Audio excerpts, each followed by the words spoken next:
Good morning, ladies and gentlemen. Welcome back to some more Mega8 action here. It's going to be a fantastic day, and we're very excited to bring it to you. Of course, I also need to add a special introduction for those of you who are watching for the first time on your TV. Welcome to Esports.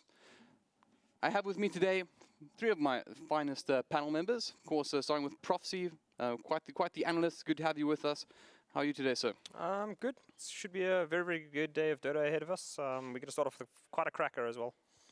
And of course, Snare, always great to have you. Like I said yesterday, it's been a while since we worked together, but also a very popular analyst in the scene. How are you feeling, man? I'm really excited to see what happens in best of ones. Things get crazy. We see Pudge, we see Darkseers like in the mid lane. I don't know. Anything can happen today, so I'm really excited about the first couple of rounds of Dota today. And of course, the final man joining us is a former Mega8 champion himself, Donnie. Great to have you with us, friend. Good to be here. I'm excited about this game especially. You know, it's a best of one, and it's whoever loses is out of the tournament. So I think both these teams are going to be fighting to stay alive. It's going to be very interesting. Well, let's chat a little bit about what exactly they're fighting to stay alive in. Obviously, the Mega8 tournament itself hosting a Dota 2 competition here for those who are unaware. Gentlemen, we haven't seen a huge amount of Dota this year. This has been one of the first really big competitions we've had. But good to have it with us again. Do you gents think this is going to make a big difference on the Dota scene in particular? I think it's a good start because Dota has sort of lacked for a couple of tournaments this year, especially regular ones. We've obviously got the big league, but at the moment this is the only system of tournaments that's fairly regular. So I think more of these would be lovely. We certainly do need a couple of them on the Dota side, and you know, this is the kind of showcase that we need. I think it really helps the scene as well. Like a lot of teams, it helps a lot when there's a tournament to prepare for, because lots of tournaments have their own little meta that develops as the tournament goes on. It helps teams to have to sort of really deliberate how you're going to play Dota in a new and innovative way to actually win a big tournament. So one weekend, not a lot of time to figure out the game, but it helps. It forces the overall level of Dota and SA to increase. So it's always great when that happens. Yep. You know, like Professor said, I mean, it's just great that there's like any tournaments, you know, because there was a stage in South Africa where there was maybe a couple, maybe 2 or 3 tournaments a year. So I think this year now we're seeing a lot more tournaments. Mega8 being one of the big tournaments happening. I think it's just as long as there's any tournaments and they keep happening consistently, it will help grow the scene. Players will be more motivated to play for more prize money, and then maybe people are looking to actually having a career in esports. It's more viable that way. I mean, it's crazy how far we've come, right? I mean, I think back 10 years ago, back in my days of playing, it was you know, just underground lands. You'd effectively play for your entrance fee back. And now today we're standing here, of course, in the Urban Brew Studios, full production team, some very talented young players. It's pretty crazy how fast things are growing. But, I mean, let's talk a little bit about those players. Obviously, our first matchup today is a best of one between Energy and APG. Let's talk a little bit about these MGOs and their players. Prof, I mean, starting with you, what do you think of this new Energy roster? The new Energy roster is a bit of an odd one. It's the remnants of what was Carbon last year. They added a couple of new players. Obviously, best known is Odu from former Bravado Gaming. Actually used to play with Donnie. So he was a big pickup, although he's not playing his regular position. He's now been moved to the carry position, which is a little bit alien to him. He's best known as a support. So Energy has seemed very, very up and down. It's almost like you flip a coin on the day, and that's the kind of energy that'll pitch up. The only team that took a game off the #1 team in the country last week, but then at the same case they lose 0-2 to a team that you wouldn't expect them to. So it's a very, very interesting dynamic on how Ian's working, and clearly there seems to be a lot of inconsistency with the players, and well, like I said, hopefully it should be a good game today. Maybe they've reset their minds. We have heard that Odin might not have slept 100%, but I guess I still think that they have enough in the tank to probably beat an APG side. Yeah. Kind of sounds like not sleeping properly is a trend with our former Bravado Emotion players. Yeah, definitely. We were talking now about the players, especially in Energy. I think, like, what I like to call them is actually a team of rejects. I mean, all the teams disbanded, all the players that have been kicked are now formed to that team. But that's just me poking fun at them more like it. So those players like Chosen One, Dreamy, and Kezlakov, they've known each other friggin' for years now. They were there in the beginning when I was around with my first team, and now they're back together. They were in Bravado Blue, I think, initially. That was them together. So now they're back together. So they're good friends. They've been around for a long time, so they have a good bond, and that's why, yeah. So I think that makes them a better team, actually. So where did Strike fit into all of this, if you don't mind me asking? I think I actually don't know where he came from, to be honest. I don't know what team he was in, but I just know him and Kezlaka, Darren, are actually good friends, and he seems like a genuine guy. You know, like you meet people and you the first thing you think is like they're just genuinely chilled and nice guys. So it's like, yeah, Yeah, he actually joined what was Carbon last year for the lead up to Rage. He played on the Rage team there in mid lane. Wasn't 100% effective, although he did look like one of the better players on the team. He's now been moved to support, where it seems like he's actually found his proper home. So Strike, a slightly unknown player when he originally came into Carbon. Obviously people had heard about him in the scene, but not a super highly regarded. What can you call it? Like a mercenary type deal. Like he wasn't a free agent that everybody wanted to get hold of. So he came into Carbon, looked very, very good, and then he's now been transitioned to the support role. Right. Well, fortunately, we didn't in fact catch up with Strike ourselves. Let's take a look at what Strike had to say.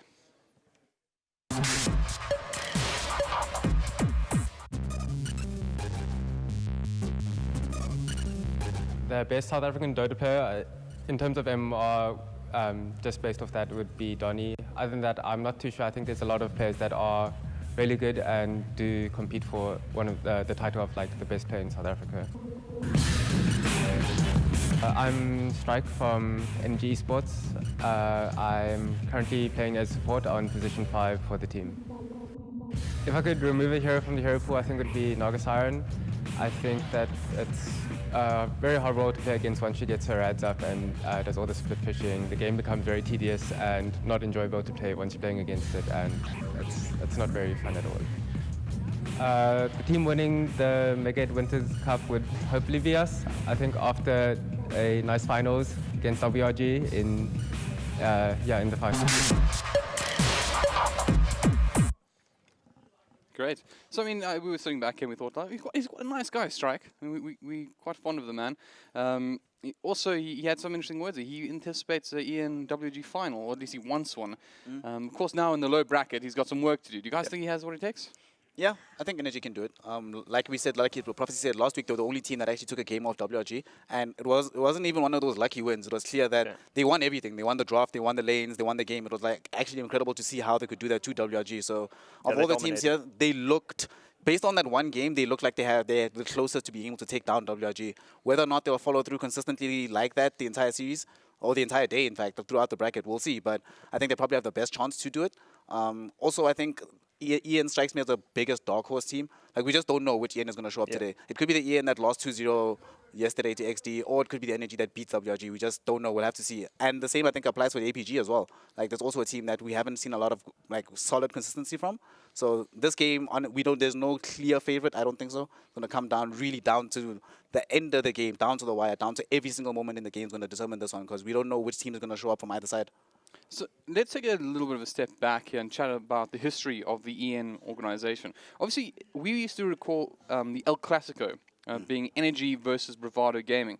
Both those two MGOs not shining as brightly as they used to. But let's go back for it and let's talk about their history. Guys, fill us in a bit about where Energy started. I mean, well, we were I think I was in the first Energy Dota squad. That was like notable, I'd say. Like, we I suppose made the name for that Energy Dota squad, and then when we left to Bravado for greener pastures, in our opinion, the RDK and the boys filled in that gap, and I think they were actually a good fill-in. They were doing quite well back then. They were very good, and they were like placing top 3 in I think most tournaments. They were giving everyone a hard time, even us at times. So yeah, I think Energy as a whole has been a very prestigious organization. But now with this team, obviously it's a lot less consistency, I would say. Like, the players definitely have the skill, but it's like a coin flip, right? Like, some days they look so good, and then some other days they just look, I don't know what they're doing. Like, I spoke to Odu very recently, I think 2 days ago. He said to me, this is probably the worst he thinks they've ever been as a team, like skill-wise, right? Just performing together. So yeah, I hope today they can pull it together. I think they have what it takes. They just need to just arrive. Yeah. Of course, you mentioned Odu. This is a player who you've played with yourself. Obviously, he was in the 4 position, moving now to the carry role. So it's a big change. But I got to say, guys, I've been very impressed by his performances on that 1 position. Yeah, he seems like he's been playing it like he's a proper carry player. He hasn't really made that many mistakes. A lot of times you see support players when they jump to the carry, the main mistake they often make is trying to get involved in the game too often. But Dreamy at least has a good understanding of when is the correct time to farm. He doesn't look out of place. I think what looks more out of place is just the team as a whole. Yeah. Like, individually, all the players on Energy actually play extremely well as individuals, but there just seems to be something lacking every other game in terms of how they synergize together throughout all the portions of the game. So I think, but skill-wise, you're definitely right that he's been doing fantastically in the carry position. Yeah, it feels sometimes like Energy is a bit of like 5 good players, not one team.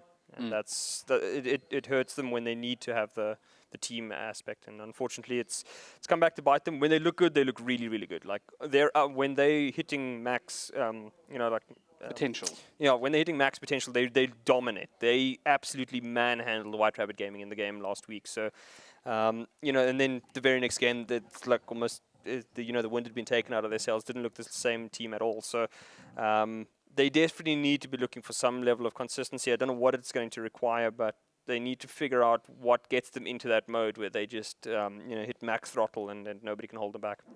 Probably also worth mentioning that Odoo technically is kind of a defending champion. Obviously, he is representing a new brand this time around, but he was a former champion with the Bravado squad alongside Donny. But let's move this away to another side. Of course, APG, they're an interesting crew as well. Yeah, I think the interesting thing about APG, especially at this moment, you have all the players on every role on APG is everyone would say you can either say one of the worst or one of the best, depending on the game that you have. I think Muzzy being in the carry position, it forces the team to play extremely aggressively because Muzzy's not the type of player that is prepared to sit back and farm for the entire game. So it we've seen APG can't really play 4 defend 1. They have to play just super high tempo, run at your face the entire time. I think every game that we've seen them try to play that very slow, methodical farming game, they always end up losing. But if they play just high tempo, high octane Dota, then it actually works out for them. So I think the interesting thing that's going to come out in this particular series is how are both teams going to handle the vision game? Because from what we've seen, Energy usually has better vision, which allows them to win the game. But whenever APG wins, I've noticed that they tend to have vision around the areas where ACG can move and create space for Muzzy. Like, make the game so that Muzzy doesn't have to fight. 'Cause I think part of the problem is that Muzzy often feels like he has to. The team's falling behind, game's falling apart. So if they can create the situation where Muzzy can just be left alone, just get as much as he can and try and carry the game in that fashion, then probably they can come back. But I don't know. Again, it's been a very inconsistent thing. We don't know exactly which APG is going to show up today. I mean, what like we saw yesterday, we took my Muzzy. I mean, I wasn't too sold on some of his performances yesterday. I mean, he played well the Razor game, but I think more that was a matchup benefiting him than anything. But I was thinking more about it, not to necessarily put him in negative light. I mean, he's playing with the new team, right? Yeah. Maybe he has played with these people, but it's like playing with people you've never played with competitively properly like that, and then like you have to somehow work together, and like obviously there's going to be hiccups, and I think there were you saw a lot of moments there where he would just stick around and his team's playing off him, and then he gets them all killed, and then he ends up dying himself. I mean, some of the decisions were pretty whack, so hopefully today he steps up better and they gel a bit better. So maybe the game's helped. Yeah, there's some very, very clowny moments last night as a result of clearly miscommunication. Muzzy was trying to do one thing, the rest of the team was trying to do something else. It was very, very weird at times, and I know when we were watching behind the scenes, it was like, guys, what is going on here? Because APG took a very, very long time to win, particularly in their second game, when they had basically every advantage from about 20 minutes in. It was painful to watch at times, but they pulled it through in the end.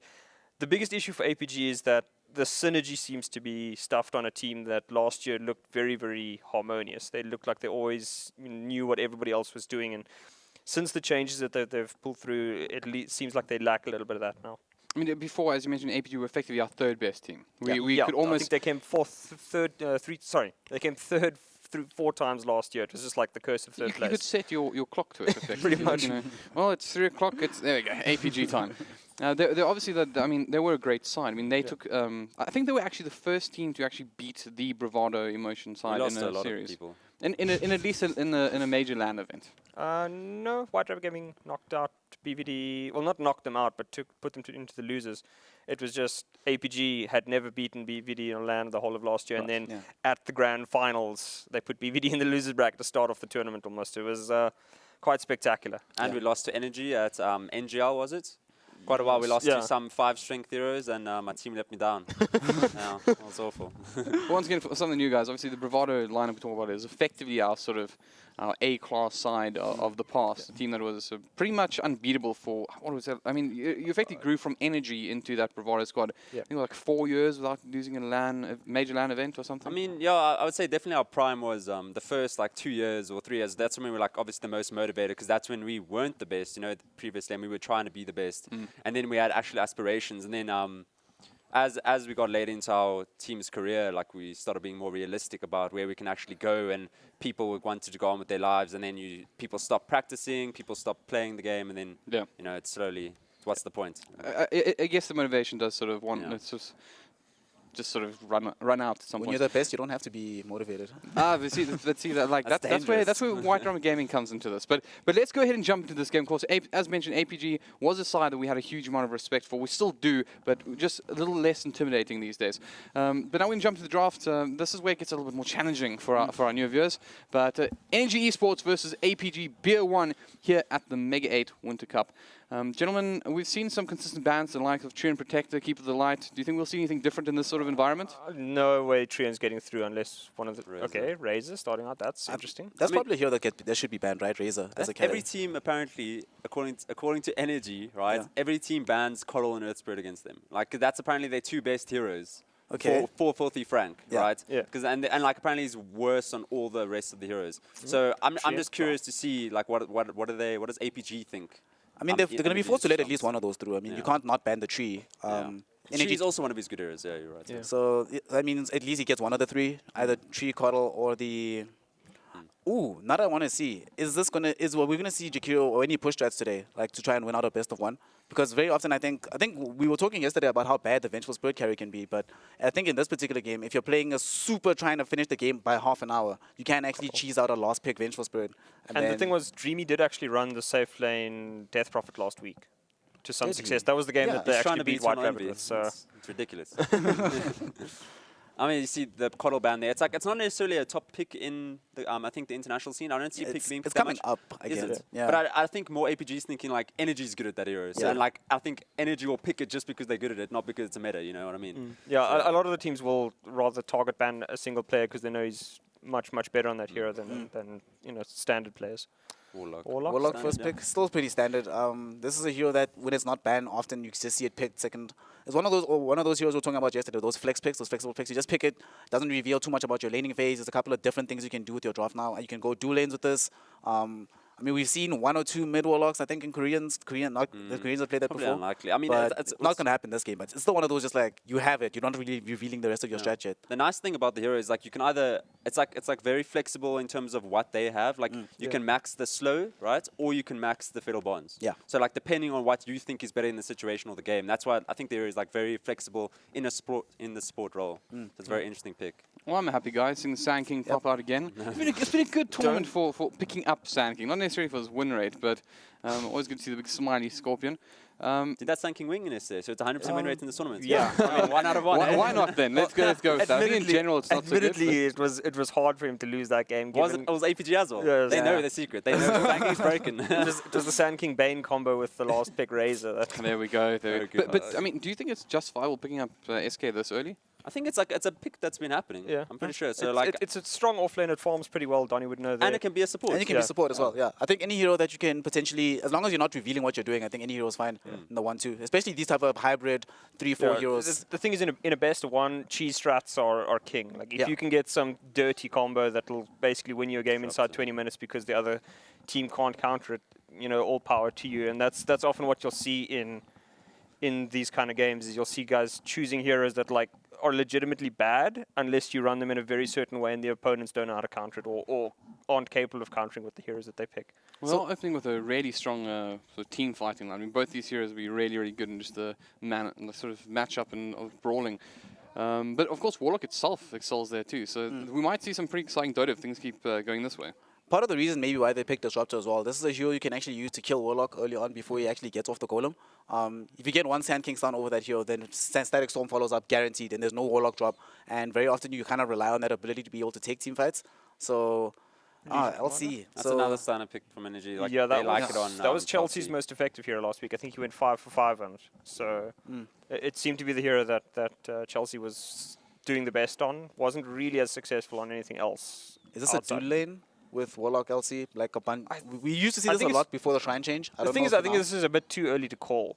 Like, Well, the Warlock's way they probably the use- lane support, right? I mean, Yeah. so like, the safe lane support. So like, they're probably going to pick a pos 4. If you still have to wait on the pos 4, and whatever that is, or depend on if that's roaming or dual laning with him. So at the moment, I think Warlock is. yeah, safe Warlock should lane. be the laning support. There's no way that you run that as a dual lane now. So Doxiot banned, TA banned. One thing that I don't know about this disruptor though. As I'm thinking about the hero, we've seen it lose a lot this patch. Even though I would think that it actually should be a great hero. You can team fight a lot. You're always in a position to be able to drag out the fights. You can slow down the sieging potential of the enemy team. But The Zeus ban. I don't know. Zeus ban. Wow, that's a respect ban. I think they picked the disruptor maybe because they're not 100% certain what energy is doing, and it's sort of like, okay, let's pick something that's not going to give away what we're doing, but it does kind of force energy to pick their next hero. So you can just sort of buying time as a pick. It's not a bad pick. It's not a wonderful pick in either. I feel like that if that was the case, it would go for like a Rubik. Because that is like that hero. The problem is like Rubik, if you don't get good abilities to steal with his ulti, like he can sometimes just not do a whole lot. So if you have a great Rubik game with lots of wonderful abilities to steal, I think it's great. At the moment, it's only really the Warlock skills that you can steal. What about Quap of Pain or SF here for APG? I think they need to try and secure mid for ACG as much as possible. I think that's probably going to be the key for them to win against It's Energy. too early to pick the mid now for APG. Yeah. Usually, like I Oh, see yesterday they second picked Invoker though. Okay, that's way more like like standard of a pick than like Quap or Storm or something like this. Yeah. Early. You need like if you're gonna pick one of those heroes, I think usually teams leave it for the last pick. Like I see Storm's usually just last. Yeah, pick. it's like a game of chicken at the moment. Just find out who's going to be the mid lane. And you want to have the favorable matchup, right? As you also want your mid to. Especially in this, because you don't want to get behind. Especially, It's gonna be bad if they start snowballing against you. Losing mid is so painful these days. Like you can. Oh, Kunkka. Okay, Kunkka so and Disruptor. The time I don't call a Kunkka pick. Kunkka. Like this is ridiculous. What we need to do, Donnie, is like, what hero do we already want to see here? A Meepo, right? We'd all love to see move. Just call a Meepo. they're Just not gonna lay it play down there. Meepo against Kunkka Sang. Hey, there are in fact Meepo players at this tournament. We do in fact have Not good ones. XDs. Hey, that's not very nice. Hunter's okay. It's his best hero. According to who? According to Hunter. Yeah, according to Hunter. Okay. So Kunkka's a good picker, I think, against the Legion Commander. You duels Yeah. anyone, you chuck your Lifestealer. torrent and you boat in. Yeah. That's a brave pick into a disruptor. Is a life stealer.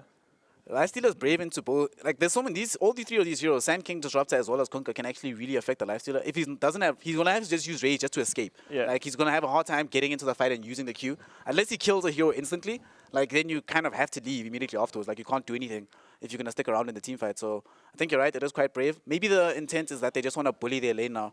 Like, The problem is, I mean, like the thing is, he is up against an SK, so that's probably if you're gonna go melee core, that's probably the best melee core you can get. That Sand King won't just bully out of the lane with. Or, just think being It's also Justify- pretty good with the Legion Commander, though. They do have a pretty effective The bomb, yeah. Yeah, I mean, I think next they're bomb. thinking, they're like hoping he gets his rage off before he gets stunned, both stunned or disrupt ulted, right? Like Yeah. that. If he gets that off, he could probably kill a hero. Yeah. Like if they can just control, if he can just like be not disabled. You know Yeah. what I mean? Yeah. But there's so many disables. Yeah, And there's Sand King He's as got to well. be quick. He's got to be quick. Like, he's got to be. I imagine Speeding X build, that sort of thing. Yeah, Dreamy's gonna have to have fast fingers this game. So now that there's... Oh my Oh. gosh.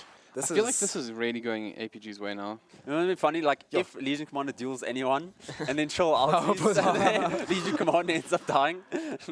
Troll with Battle Trance, not fun to lane against. How much AS is it at level 1 for the team? It's 100. 100 attack speed, right? Yeah.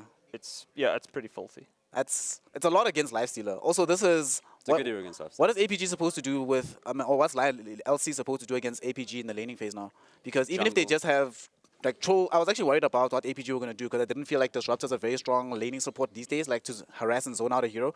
But now with Troll, imagine, like, if LC gets glimpsed once, dead, guaranteed, and there's pretty much nothing you can do about that. So do you guys think Energy might be forced now to have to run the Warlock nearby the LC just so you have the heal to keep it alive? I feel like they need another hero that can like run in front. Like Yeah. I want to kind of see like a Burrow or something like that. Like if I see that, then like LC doesn't have to be in front, and then he can actually save people. You know what I mean? Like he can save them with his W. At the moment, like I feel like the off lane's kind of screwed unless they have something Beefy. something beefy to pull out. Or elsewise you'll have to jungle, and Kunkka's just going to run around and cause shenanigans. Because they might just sank in Kunkka still, but yeah, I think Kunkka's going to be running, like he's going to causing havoc team mid and like Sanking's lane. the problem is Energy can't disengage from these fights. Like At all, yeah. Disruptor's just going to glimpse you back. Kunkka's going to X you. It's going to be a horrible game for Energy if they get caught out of position now. I really feel like that's one of those things where you play against two spells that displace you. that you just become so, I don't know, your entire mindset to the game changes. Like you're often a lot less aggressive than you want to be because you feel like you need to be out sooner. And as soon as you put two heroes that do a similar thing in that same position, your entire team was like, okay, well, it's not just one guy that's getting caught out now. It's not just the Glimpse. Yeah. If somebody gets caught out, it's probably the X but as well, that's- and potentially losing out two heroes, which means you may be forced to fight just based on that unlikely but possible combination. Ember into a disruptor Kunkka. It's brave. It's brave. He's Ember's one of his best heroes. I think. Yeah. Actually, they must have just picked it as a comfortable pick. Honestly, like, they were Yeah. scared maybe that APG were going to ban it, and then he didn't have any more comfortable picks left. But they still SF. I don't know. I'm more surprised at the fact that they picked Ember into Sand King Troll, because you can actually die within the duration of a single bar strike with this hero. You don't have that much armor. You're relying almost entirely on the Flame God. Getting into these fights is going to be murderous for him. I think the only way to answer what APG are doing right now, like what Devin was saying about how this forces you to change your mentality, the only thing you can do right now is just go all in. Like their last pick, I would hate to see a defensive hero. They need to just pick a hero which just they just need to fight all the time. Like just run straight into APG, because if you turn away, you're going to lose. Guaranteed. There's nothing you can do if you end up in a situation where you have to run. Yeah, So Disrupt is terrible in the lane anyway. Yeah, in the lane so- stage. So you're going to have to do as much work against him. SK, you don't really want it to farm. So yeah, Energy needs to play up tempo. They have looked better when they play at the fast tempo than they looked when they try to drag out the game and go This late. is the Mr. Pottykins you're waiting for here. Yeah. I mean, he's got definitely a small pool of heroes. Ricky, okay. oh, That's an interesting one. okay. So this I is haven't some seen roam. that in forever, actually. Yeah, that was Odu Santo who gets the Ricky, who gets the bounty days. I haven't seen this in like weeks, months, I don't know. I always get scared when I see that much melee because it's into team fight heroes, because you have to bridge this gap the whole time into these fights, and there's a lot of AoE on the side of APG at the moment. Because they've got a lot of kill potential on Sand King top lane, right? So like they can open runes Cloud and Sand King's not going anywhere. Maybe that's what they're thinking, but like I don't know, it's still pretty. I guess it's for this Troll. entire- Troll yeah. gets stuck in Cloud, maybe as. okay. This is Storm. Ricky's actually good against Storm, Yeah. I would say. Like Yeah. it's like, I think they've got an okay drop there. I think it's okay. Okay, well, let's find out the caster's opinion on that one. Of course, we do have Wilson, Triple XL, and Demonic, gentlemen. It's good to have you with us this fine morning. Are you happy with the drafts? How are you feeling? I'm not just happy, I am ecstatic with the draft. You know that Disrupt is one of my absolute favorite heroes. And I tend to disagree with Prof when he says he's very weak in the laning stage. I think you're just a little bit biased because it is, in fact, your favorite hero, full stop. That By is a mile, Devin. Wilson is known to have loved this disruptor, but we've got Malay heroes aplenty here. So there's going to be plenty of fighting. They don't have the best lifestealer bombs, but I suppose they do have a Ricky Legion commander, so it's going to be interesting to see what happens here for sure. What I do love about the Disruptor, especially in this kind of lineup, is that because they're all melee, they're easily kited about, and Disruptor really does excel in doing that, not just with the Glimpse, but also with the kinetic field. Well, I'm glad we have you there as our disruptor expert in particular. We'll leave it over to you guys. Have a good one, gents. I'll see you on the other side. Right, so without any further ado, as we sidle our way into the very first game of the day, boys, I promise you this is going to be one hell of a show. For those of you who don't know the teams already, let's go through it. Phalanx will be playing that Kunkka towards the Radiant side. Muzzy will be standing in as the good old Troll Warlord. Bob Yules will be picking up that Disruptor, looking for keen plays out of him. O'Malley in the interim will be picking up the Sand King. And last but certainly not least, Storm Spirit on ACG. Absolutely. And on the side of Energy Esports, looking to try stay alive in this tournament after some rather strong predictions from Stike, we're going to have Dreamy, a.k.a. or formerly known as Odu, taking up the role of that lifestealer. We're going to have Strike, one of the standout support players for me in the South African scene at the moment, taking the role of that Warlock. We're going to have Mr. Pottykins, formerly known as Filthy Frank, the carry player of Damage Control last year in... and now a support player galore, and it's going to be causing trouble on that Ricky. We're going to have Chelsea in the offlane playing one of his signature heroes in the form of their Legion commander. And finally, Chosen One, who's going to, I feel, have a difficult game on this Ember Spirit. So, tell me, how difficult is it going to be for the side of EN, given that they've gone with a full melee hero lineup? I mean, there's just a lot of ways a lot of options and ideas that APG have to actually kite the team of Energy Esports here at the moment. Because they've got the Sand King, the Disruptor, they've got the X marks the spot, which can bring a hero back for those that have may not seen the spell, to where the X was, as if the treasure itself was there. And this, this allows you to play with these melee cores because they want to be with you, but being able to disrupt them here, glimpse them back here, X them here, keep them in a kinetic field, that just plays so much havoc when you're trying to be a melee core that just wants to hit things. So I think APG definitely have really good answers here, but on the same time, the team fight coming out of Energy Esports and the Magical Burst is quite extreme once Energy Esports get going. They throw the Ember Spirit over the Warlock, and plus Fatal Bonds is obviously never a spell to be scoffed at, because that can deal an atrocious amount of damage. Yep, and that's pretty much the nature of the game. We're going to wait and see as they're going to line on up to pick up their own bounty runes, and it looks like there's not going to be a lot of fighting for this particular event. Now, usually in a best of one, because everything is on the line for this one particular game, there's quite a lot of fire.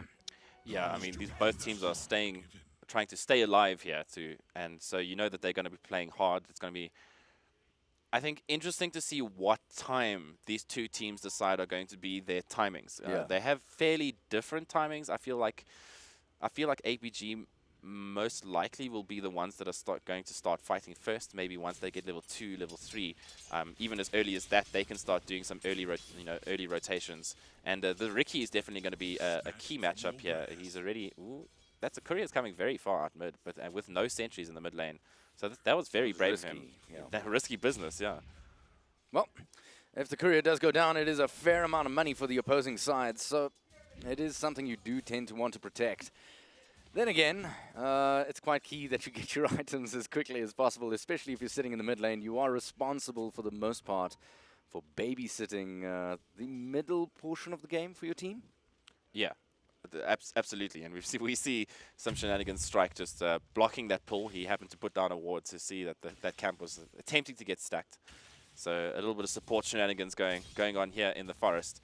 And O'Malley actually taking a lot of harass in this top lane. He's trying to do, but Mr. Partikins has decided to try help out his safe lane here to start off with, at least in the meantime, which is not really generally what you see from a Ricky. Generally, they try to play around the mid lane. Obviously, the mid does already have the sentry here, but it's up on his side. So the way that ACG is quite far forward now, this is when they might be able to take a sort of opportunity. But for now, just doing Mr. Potty things, following O'Malley around this bush and making sure that Dreamy gets the best possible start that he can.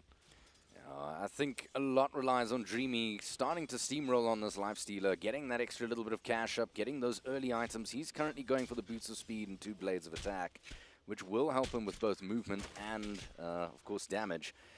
So it is rather critical that he picks up as much as he can, as early as he can, because I feel like the side of EN needs to get aggressive here. I mean, Energy Esports, they are just, they will definitely get aggressive at some stage. O'Malley needs no encouragement when it comes to wanting to fight people. So I think he's just doing exactly what he needs to do, getting the levels up in this top lane, making sure... Oh, we might actually have some bottom here. Strike is in a little bit of trouble. He'll be okay. I mean, that Shadow Word is quite a considerable heal. I think Phalanx needs to be careful of being turned upon. And of course, those Fatal Bonds are absolutely devastating. It does allow you to deal damage to one person and spread it to just about everybody else. It's the spell version of cleave damage. It's a lovely little spell, and one that just can deal insane amounts of damage if you really wanted to. But for the meantime, there's no action as of yet. First blood yet to be done, and in terms of the creeps, Storm is doing exactly what he'd want to in this lane, which is getting the advantage over Storm hasn't noticed that the sentry is missing. He should know that something is up. C1 going for it, Mr. Partikins. Also, they're going for the body blocks, keeping him silenced as long as possible in the smoke, but it's not going to be enough. It does put him very, very low. Dangerous situation for the mid to be in. Storm Spirit getting out by the skin of his teeth. Yeah, and Bob Yule's managing to tango that ward, and Strike actually needs to get out the hell out of dodge. I don't think they're going to be able to kill each other, but... I don't know. I think with a kinetic field, just to keep him in place a little bit longer, just onto the low ground, would have helped. These two are definitely aggressive. There's a lot of sort of old-style fisticuffs happening here where they're just having a good old-fashioned rumple here in the forest. And Mr. Pottikins now, with that sentry down, he's going to be able to control ACG as soon as ACG comes comes forward here, and they may be able to. He has used his salve now, so he's down to just one tango in a bottle, and that's before he gets his level 6. That's really where you want to kill a Storm Spirit. Phalanx actually gets spotted out, and they know that Mr. Potterkins is there. There's the smoke. It's going to silence everybody up, but Mr. Potterkins is dropping low. Could that be first blood? No, it's not. Stopped by C1 will be ACG, and no first blood for the Storm Spirit, but damn, that was close. Look at Mr. Potterkins, 40 HP left on the clock. Oh, that was a clutch searing chains from Chosen One. I mean, the Beautiful. attack animation was literally coming out from ACG. I mean, obviously there's the chance of the uphill miss, but Mr. Potterkins, I think, will be happy. He's on 53 HP, so he's still walking around the map. No salve or anything. It's like, is he bringing out some regen? No. Strike in a spot of trouble in the bottom lane. He does get healed up, not once but twice. There's your kinetic field. It's going to keep them in place for a little bit longer. Are they thinking of turning around and going on to Muzzy? No, because Phalanx has arrived. He's brought another gun to the party. Chelsea now trying to make a hasty escape into the bush, trying to lose them in the vision, but he gets kinetic fielded again. The heals are there, but it's not going to be enough. There's your first blood of the match. 5 minutes in, and Muzzy walks away with that first blood gold. 341 gold to his name, and that's going to allow him to buy up some nice few items. It's a beautiful showing there, Wilson, of just exactly what happens when you have a double heal on yourself, right? You've got the one heal coming from Warlock, and you've got the press the attack, and it almost looked like the Chelsea might be able to heal through it there for a hot second, but unfortunately at the end of the day, that kinetic field and just the sheer right clicks of 3 heroes being able to do enough, and Med might be in trouble. ACG in a spot of trouble. He does actually get leashed up into the smoke. There's nothing left for him to do. He burns under the Ember Spirit. Still, O'Malley comes back in from the sidelines, and he's managed to get a return kill, and Phalanx is there to secure the second return kill. Ultimately, a trade of 2 for 1, 3 for 1 at 5 minutes 50 in, and this game is starting to heat up. Yeah, this is APG beginning to start to get aggressive here, and that's exactly what I said. They've got to get a couple of levels on their hero, and then it's time to party. O'Malley with a beautiful TP rotation there, 2-man stun, just to immediately pick up that Ember kill. So even though Just ACG went in down, and goes on in. yeah, I think even though ACG died there, I think they're going to be pretty happy with that exchange. I mean, Sand King is doing all right in this top lane. I mean, he's nowhere close to his Blink Dagger as of yet, but he's got good levels. He's almost his level 6. So, I mean, he can't be complaining too much about what's happening in this game. So, and free kills like that is just going to help his cause. Well, speaking of free kills, there are no freer kills than creep hits. And in this case, Dreamy is leading the charts. That's your lifestealer towards the top lane. 45 to 17 denies, which means he's doing pretty damn well, all things considered. He's going to have a lot of money in the bank. Right behind him, ACG, who's gone down once already, has got 42 last hits. Again, it's a fair amount of money, not obviously as good as Lifestealer, but he's actually performing rather well given the pressure he's been under in the mid lane. Yeah, he's been doing okay, and has his 6 now, so it's going to be a little bit harder to gank. And Mr. Potterkins is just scouting out everything that's happened here. I'm surprised he hasn't realized that the Storm is just in the jungle doing what he can to get a little bit of farm here and get his. This has allowed Ricky to sit mid and actually just get some experience, which is, I mean, not the Ricky, the Sand King. It's almost at level 6 now, and I think looks like they might want to make some sort of rotation. They have just used Shrine here up top, and it's Mr. Potterkins is going to scout everything out. It's really, really challenging.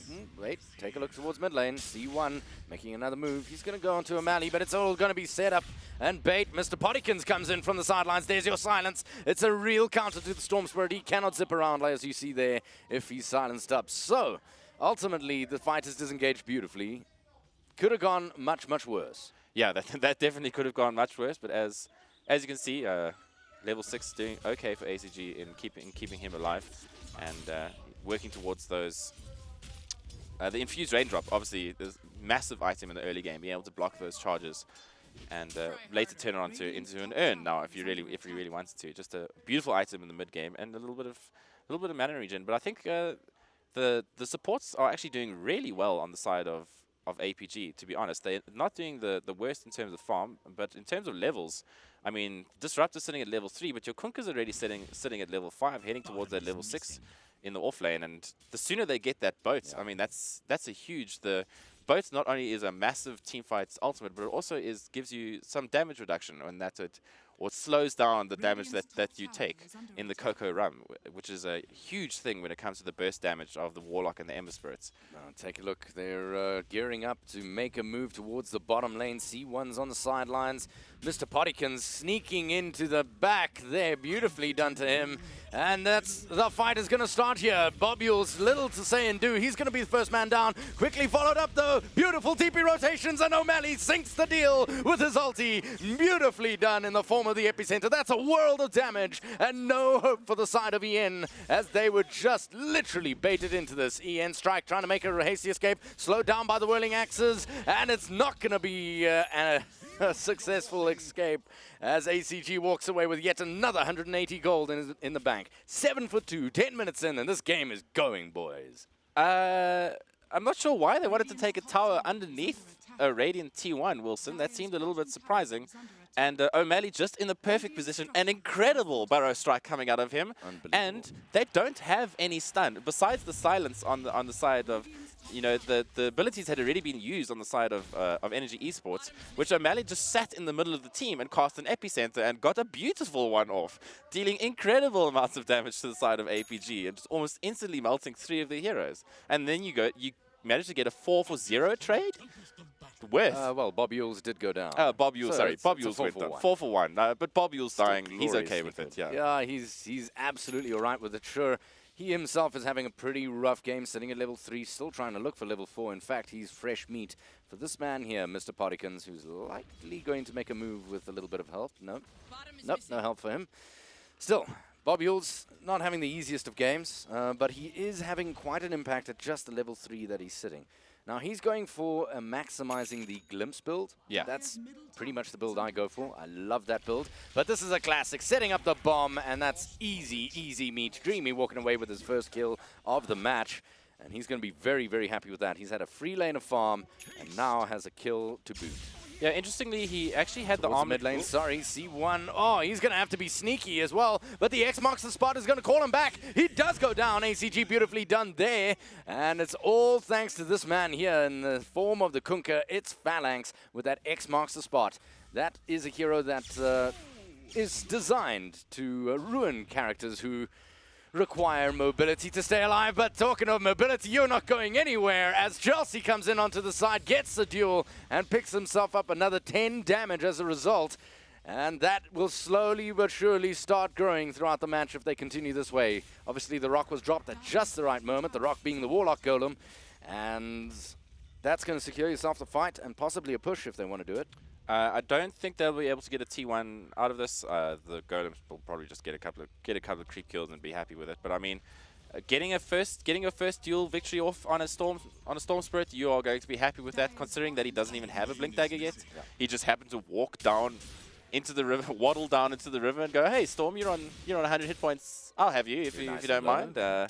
And that's already one duel on the board and a good amount of gold towards his Blink Dagger. So they've got to be feeding, and that's one of the weaknesses actually of this Storm Spirit. If he gets caught in the duel in this timing in the early game when he's sitting at like less than 1,000 hit points, that's a pretty easy kill. We know if there's at least one other hero there, I would say. Yep. And the ACG has to be at least a little bit worried about that, I would say. ACG, look, he's got a few things to worry about, but for the most part, the heroes that severely counter him, such as a Disruptor, a Kunkka, again, these heroes which specialize in taking down mobility heroes by negating their mobility, by bringing them back, no matter how far they go. They're sitting on his side, so ultimately he's going to sit relatively comfortably. The only thing he needs to worry about for the most part is the smoke screen from Mr. Pottykins, that silence, and any other silence that people might pick up. Bob, yours hit again, Happened to find Dreamy doing almost exactly this. Actually, I'm not sure how Dreamy just managed to get up to Bob Yules. They just sort of walked up to him, and we see a Phalanx getting another kill against Strike as they push in this bottom lane. And Pottykins just looking for another kill mid lane. It looks like Ian are trying to get active here, but As you said, the people, the heroes, and shutting down mobility, the Disruptor and the Kunkka, we saw that in the mid lane. Why Chosen One is going to have a tough game. Phalanx is in. There's the boat. It's beautiful. Followed up beautifully by Bob Yules, who finally comes to the party with level 6. C1 almost dies. Is it going to be enough? No, the final tick of damage is just so close to killing him, but not quite enough. Strike going on in, throwing out the heal, making sure his friend gets home okay.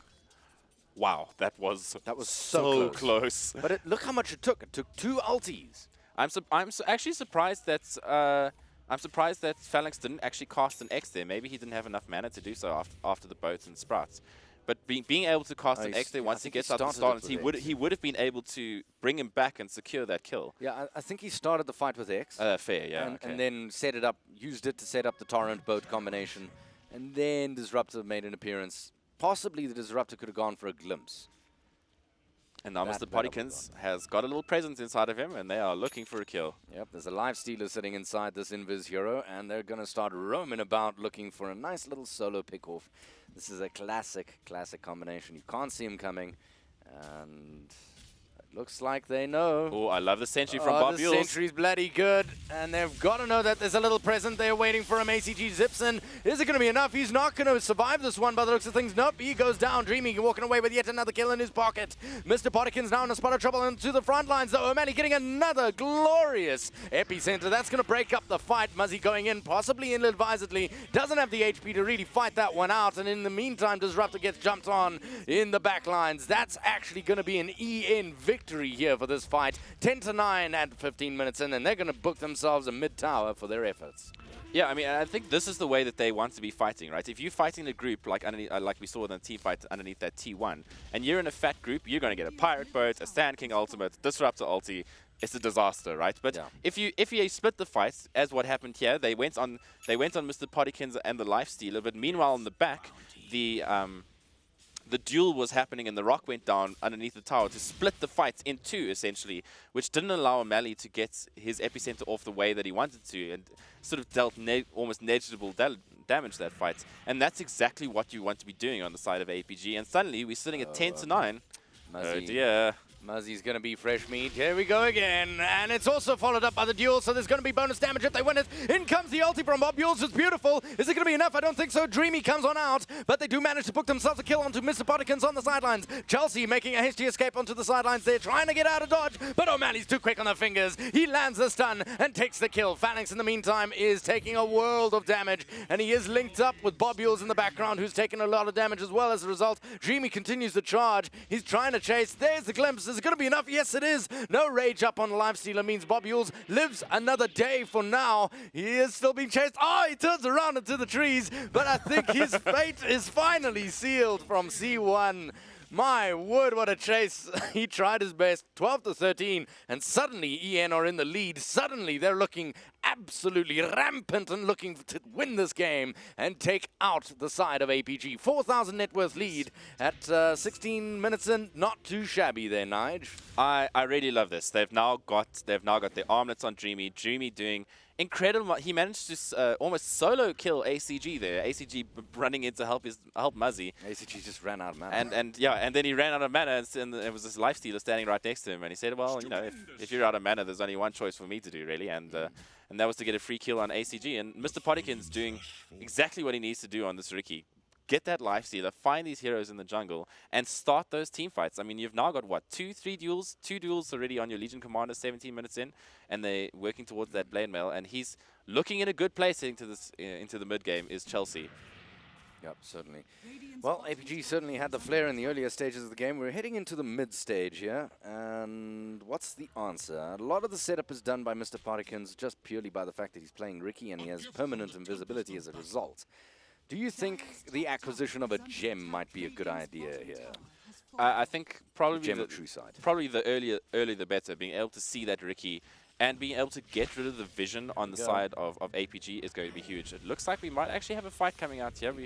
going to see the ultimate come off Mr. Potikins. He thought he might get boated, but No, Bob Yule's in a spot of trouble. There's O'Malley. He goes on in. Oh, they're going to get the silence up onto Ricky. Ricky is very much in trouble. Phalanx is going to be the first man down, though. Quickly followed by ACG as well on the sidelines. Beautiful duel coming through from Chelsea. He's going to walk away with yet another duel victory. That's going to put him at another 30 damage. And damn, there's nothing the side of APG can do. They didn't even manage to take down the Ricky, who was the initial point of contact. this is so beautiful coming out of Energy Esports. This team fight play Beautiful. is just beautiful to watch. I am actually so excited. If this is the way that they're going to play today, good things are going to come our way, because this is the Energy Esports. Bad news for everybody else. Oh, and this is the Energy Esports, and we strike with a beautiful golem and fatal bonds onto 4, maybe 5 of the heroes of the side of APG. That's not how many people you want to have getting caught with fatal bonds, because as you saw, the heroes just explode. Yeah.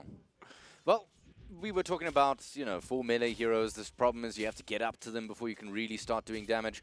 They've solved that problem in a number of ways. Firstly, Riki can blink strike and immediately get in there. Yeah. That facilitates the Lifestealer not requiring that mobility item. They've got the blink dagger up on Legion Commander. And of course, Ember Spirit is quite mobile in and of himself, as he does have the fire remnants that he can rely on to move around very, very quickly. Yeah, and even though they have the answers at the moment, Phalanx and Bob Yules are not even surviving long enough to let those answers, make themselves clear as a counter to the Ember Spirit. Ember Spirit has hit his peak pretty much at the moment. He's got his veil. He's heading towards that Maelstrom, which is a huge damage spike for him. But the veil alone makes sure that he can kill these supports and kill that disruptor. So that that's exactly what he's doing, jumping in, getting. Oh dear. Phalanx. He sees it, but it's going to be too little too late, and immediately he gets absolutely mauled, devoured by this Lifestealer.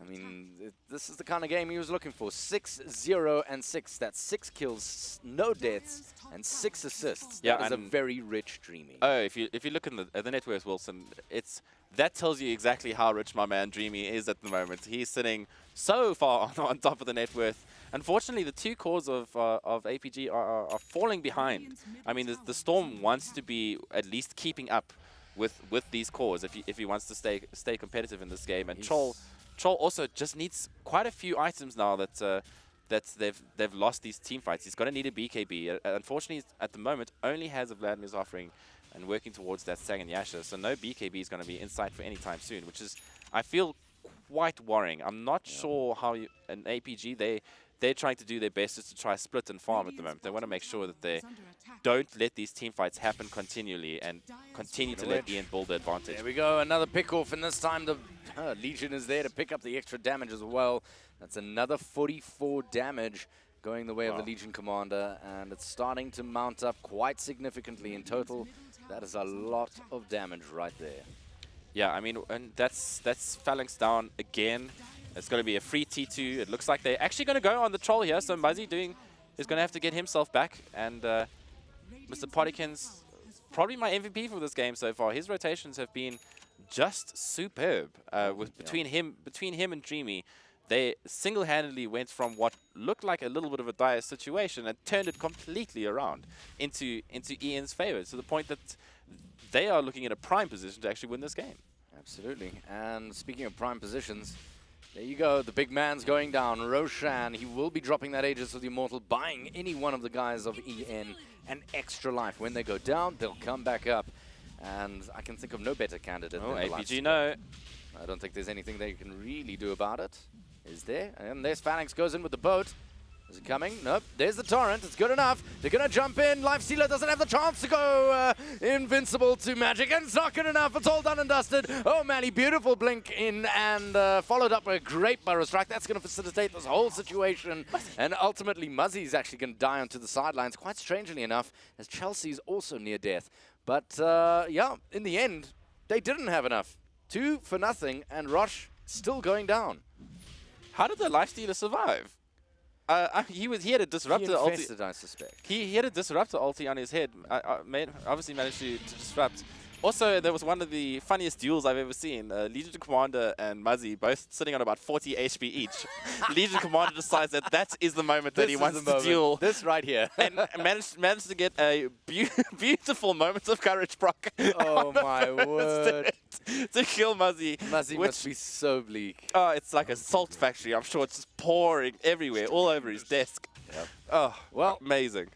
Let's quickly take a look at the graphs, and that will give you a perfect picture of this game. Started out fairly even in terms of net worth, and then suddenly EN just woke up. Look at that swing. Quite considerable. Same sort of story in the XP department. 10,000, 7,500. These are the kind of numbers that get close to game ending. Not quite yet, though, because I do see a glimmer of hope in the form of the Storm Spirit. He has picked up his Bloodstone, which means he will not have those mana problems that he's been struggling with thus far.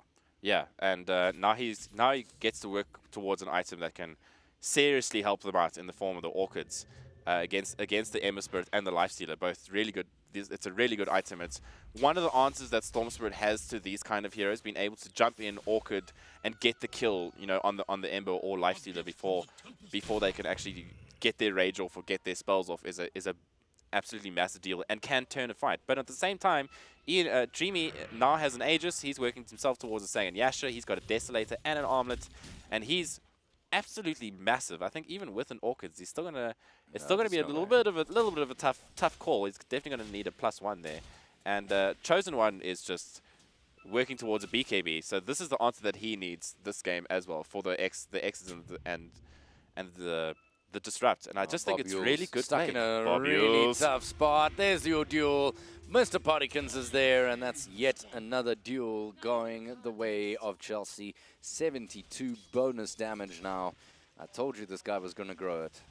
Yeah, they actually had vision there of Bob Yules had vision there at least. So as we can see, the Warlock Strike's just actually taken down that ward. That's why it was there.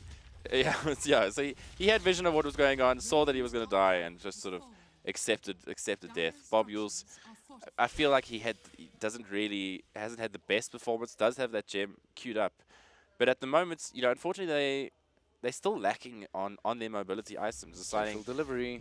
Ooh. Mr. Partikins, here we go again. Silenced up will be the Storm Spirit. He goes for the deny.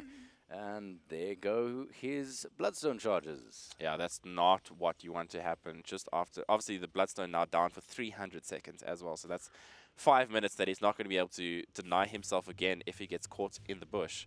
And Mr. Partikins... They need a gem so desperately. Yeah, they need it. They need the gem on Storm, of all people. Yeah. Well, he's the only one that can actually survive at the moment, right? Maybe O'Malley, now that he's got a 4-staff and a Blink Dagger, because he can actually get out of the smoke, Burrow Strike, and then blink away. So he's at least got some mobility items as well. But they need to, at the moment, their vision game is so like weak in terms of what they are able to see. They've got one around the Rosh pit, obviously, but other than that, they have a single ward here on the hill, which is providing them a little bit of vision. They can see the fact that Ian are hanging around their jungle. But other than that, there's so much they don't see. There's the whole map that they don't see, which makes it so hard to farm. And that's why you see suddenly Ian, in terms of their map, is stuck on that left-hand side of the map completely, because they know that the rest of the map is just simply not safe for them to farm in. They definitely have an idea of where they are, but it's not clear enough. Unfortunately, that's just the nature of the beast here today. 10,000 net worth difference now, 13 to 21. EN leading the charge quite considerably. It kind of feels like their game to lose. They've just taken that bottom tier 2 tower as well, which explodes the net worth difference to 12,000. Yeah, and it looks like they might actually want to fight here. Chelsea going in, but obviously not being able to catch Muzzy. Chosen One does have a double damage. I think they want an Aegis as well. You do have an Aegis as well. I think they wanted to try catch the last couple of seconds of that DD if possible, but with an Aegis in hand. Mr. Partikins jumping on in onto Phalanx. Phalanx going for the 4-staff out. O'Malley trying to make use of his 4-staff defensively there. Unfortunately, not quite enough as C1 walks away with the kill there. Dreamy now tanking away at the tower. Just keep whacking away. Plenty of sustain, and he has a second life to boot, so he has nothing to worry about. Yeah, Mr. Partikins is just sitting... in comes the duel. It's good. It's going to be onto the Troll Warlord, who's just a touch too weak to take this on right now. He's going to be the first man down. Chelsea going away, not with 1 kill, but 2. ACG on the deck as well. Bob Yules trying to make a hasty escape, and that is it. That's the end of that fight. but they can still afford to continue pushing on. Chelsea and good old Strike are going to heal up Dreamy. Dreamy is just going to keep whacking away at that tower, bring down the objectives. Phalanx now in the first man in fight, and he cannot stand up against Dreamy. All the fight in the world is not going to keep them alive. Strike dying in the background, but it's not going to be quite enough as ACG zips on ahead. Strike getting pulled back. It's still not good as he's out of position yet again. ACG immediately goes down, and then and only then does Strike go down to the whims of O'Malley. Mr. Potterkins now being chased up by Muzzy and O'Malley in the front lines. Dreamy popping out of a creep, and he's going to take another bite out of Bobules and Muzzy. That's another double kill, and that is it. They've called it GG. EN have walked away with the victory and kicked the boys of APG out of this tournament. Wow. Wilson, what a game. Energy Esports looked like they were in a little bit of dire straits after not such a good early game, but just the combination of Mr. Potterkins, Chelsea, and Dreamy doing so much work to get so many dual victories and kills onto ACG to the point that they just didn't have the answers heading to the mid game. Did APG and Energy Esports take a nice, convincing win? Yep, and possibly something that the panel didn't even spot was that although they're 4 melee heroes, they're still mobile enough to get around and get those kills, get right up against them. Just purely by virtue of what kind of heroes we're talking about. Lifestealer, you just load him straight up into Mr. Potterkins. And Chelsea, he's inevitably going to get his blink anyway. Yeah. C1, he's very mobile thanks to his ultimate. And I feel that high mobility played a very crucial role. I also feel like they could have taken advantage, because it's not like Mr. Potterkins and Dreamy did anything different. They did the same thing over and over and over and over again. Their Lifestealer went into the Ricky. Every time he went into the jungle, found a hero, got a kill. You know, rinse, repeat. And there are ways that you can deal with that situation. If you know it's coming, you as a team, you smoke. As soon as that smoke breaks, you pop a dust, you go, cool, we've found you now, Ricky. Now it's time to talk. Yeah, and let's discuss things. And then further. suddenly you get a kill. Suddenly you get a kill on Dreamy, who died just once that game. Just once. Yeah. And that makes a huge difference, because if ACG or Muzzy manage to get that kill, suddenly they are very competitive in terms of their farm, and that's when APG can actually start to get back into it. But they just never reacted like that, Wilson, which was very strange to me, because that to me is the logical way of how you would deal with that Ricky, because it almost felt like they didn't really know how to deal with it, or if it's not something that they were used to playing against. Well, Ricky, a lot of the time, is a bit of a pocket pick. In this instance, he played such a critical role. In fact, I mean, we're going to talk later if we want to give man of the match to the guy. But let's see what the panel has to say just now. We'll talk just now.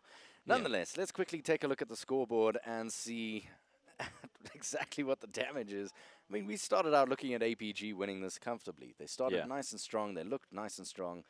And then EN woke up. And look at the final GPM, the gold per minute, 580 for Dreamy, who just basically quietly had a very comfortable time. Yeah. Like you said, he's only gone down once this game, so his GPM is bound to be very, very high. See, and interestingly, if just to look at the support items, if you will, Wilson, interestingly, you actually see that there is just one dust purchased on the side of APG. There are sentry wards, of course. Obviously, there are always going to be sentry wards.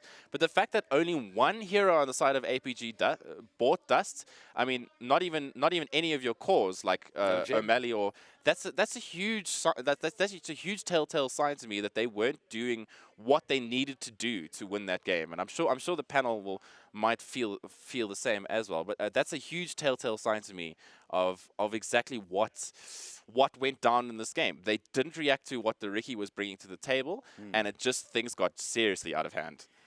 Well, speaking of things that are horribly out of hand, we've got a panel waiting for us on the other side. So we're going to leave the question to them on as to who they want to nominate man of the match. My suggestion, Ricky. That Mr. Potterkins' glorious plays. But I'll leave it up to you, Hellbird. Thanks very much, Wilson. Quite an interesting matchup. I think personally I'm not surprised with the outcome, but I'm very interested to hear how you guys feel it went down. Probably not the most solid performance from APG. No. That was Like I said, coin flip, right? So they, like Energy played like their normal selves now. They actually played really well. They had their comfortable picks. Actually, every single player I think had their comfortable picks there. I said at the end of the draft, I said I really liked their draft. They had a way to handle all the heroes, assuming the early game went well, and it did. Early game went perfectly. Ricky, like top lane, they won top lane. Sanking couldn't do anything against Nakes once Nakes got levels and phase boots. Mid lane, Ember is not favored against Storm, so he had a tough time, right, in the beginning. But then Ricky came, and then it evened it out, right? And then bot lane, they were dual laning Warlock Elsie, and Elsie was actually out farming the troll. And then with 3 heroes there on APG side, right? So that's already using 3 heroes to try and handle 2, and it's not working. And then you have to send your Kunkka mid to help your Storm. So I think, yeah, Energy was putting pressure everywhere, and APG couldn't handle it. Yeah. and the early rotation from Muzzy on the troll warlord to the mid lane to try and help out on the kill was just like, why? It made no sense. It gave LC an extra bit of time to just completely free farm on the lane. He falls even further behind you. We saw him like trying to, I mean, a recovery Midas on a troll. It's just like, what are you guys doing at that stage? Like, it shouldn't get to that point that you need to pick up something like that on the troll. And when the fights actually started, Strike's positioning on that Warlock, every single time he's dropping the golem, it's hitting 3 people with the fatal bonds. At that point, there's nothing that APG can do in those fights. They're just getting absolutely wrecked. Energy did chain feed in the early stages. I mean, I think there was 7-2 or something like that. But, I mean, when you're having team fights that are going that one-sided after that point, APG really had to play like almost perfect Dota to get themselves out of the hole that they dug there. Yeah. Teamfight execution was basically perfect from Energy Esports as we saw them extending into the game. Initially, we saw like like Prophecy mentioned, the laning phase was weird, but I think the turning point when Troll went mid to try and help out his Storm Spirit. Then suddenly you saw when he came back, he was a level behind LC. She suddenly has level 3 overwhelming object. Now you can't lane against her as Troll Warlord now. So he has to back away. And now LC has a completely free lane to herself. They started rotating around. Even Strike left the lane. Doesn't have to be there anymore. LC can take care of herself. So much farm opens up across the map.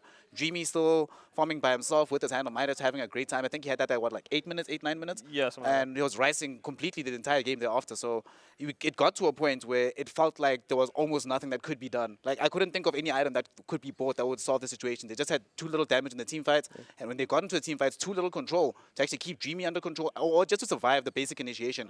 Once they, like he's always a drop, always 3-man fatal bonds, and always Mr. Pottykins was also super on point this game. 2-man silences at the very least, or at least always silencing the Storm Spirit every single team fight. So team fights become impossible for your team at that point. You don't have the items to really catch up. Troll has fallen so far behind, and you're not really dealing out any damage in the team fights.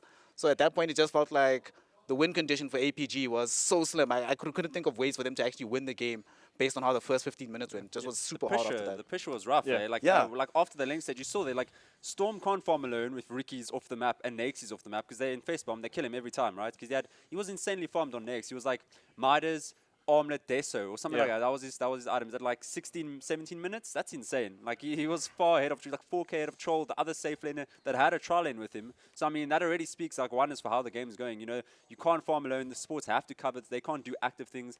And I think that actually the dust thing that the cast brought up. I mean, dust. There was not many situations in the game where dust would have been good. Like they had it on them, but you just saw they never bought more because they weren't using it. But sentries, there were sentries everywhere, but it didn't even matter, right? They were like they were being pressured everywhere. Like they could see the sentry, okay, fine, just run somewhere else, and then that's it. Yeah, like there was actually the one sentry bait where it was an in-face bomb that they ran in.